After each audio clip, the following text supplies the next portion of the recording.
Cirebon dan sekitarnya sekarang sedang gencar ke masyarakat dan sejumlah tokoh gitu menyuarakan provinsi Cirebon. Kalau tahun 2008 kemarin kan Ahmad dan Deddy Yusuf itu menandatangani menjinakkan mereka dengan penandatanganan itu kontrak politik ya. Saat ini belum realisir. Nah kira-kira untuk pilkada ke depan baru dengan Bang Dato ini kira-kira menjinakkan mereka seperti apa? Mungkin memberikan solusi atau apalah gitu, memberikan janji lah. Itu pertama. Kemudian kedua, Teten dengan Mbak Rito mungkin dikenal sebagai figur yang cukup galak lah gitu ya. Kalau Teten dikenal dengan orang yang galak di bidang soal korupsi, kemudian juga ke soal ketenaga kerjaan, guru dan sebagainya. Ini kan ada birokrasi di Jawa Barat ini dan jumlahnya juga tidak sedikit, misalnya PNS.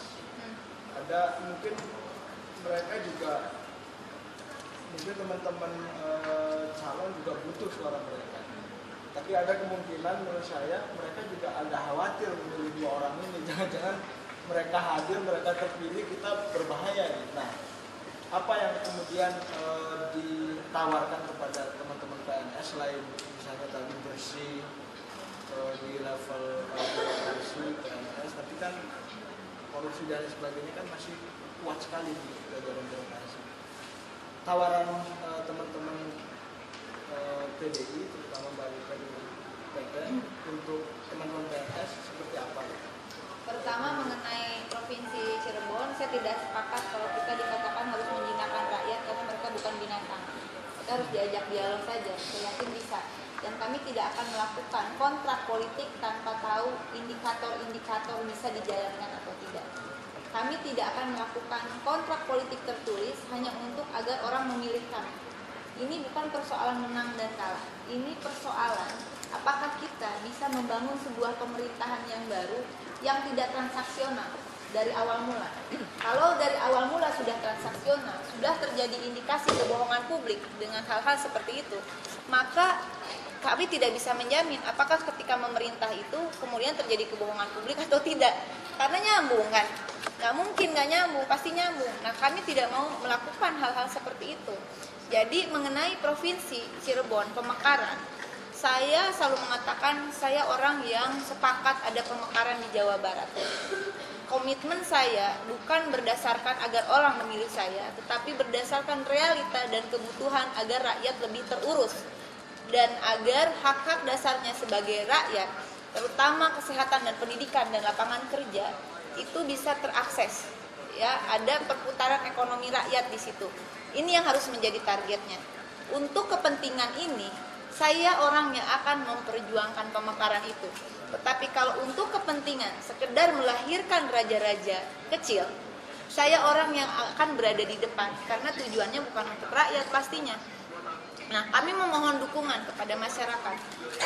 Ketika kita setuju untuk pemekaran, maka pemekaran yang pertama kali provinsi juga tidak masalah karena itu juga akan dibicarakan, bukan keputusan dari itu disepakati, diajukan, ditandatangani oleh SK Gubernur terkait, tapi juga hasil persetujuan dengan Dewan Perwakilan Rakyat Provinsi.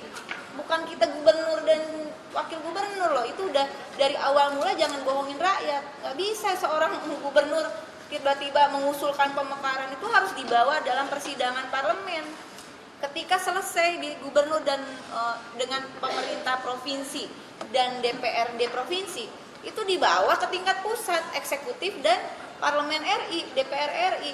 Jadi saya kalau ada calon lain yang kemudian akan memanfaatkan isu ini, saya katakan kepada rakyat, jangan mau dibohongin terus-menerus. Karena untuk menjadi pemekaran itu ada proses teknis yang seperti itu urutannya.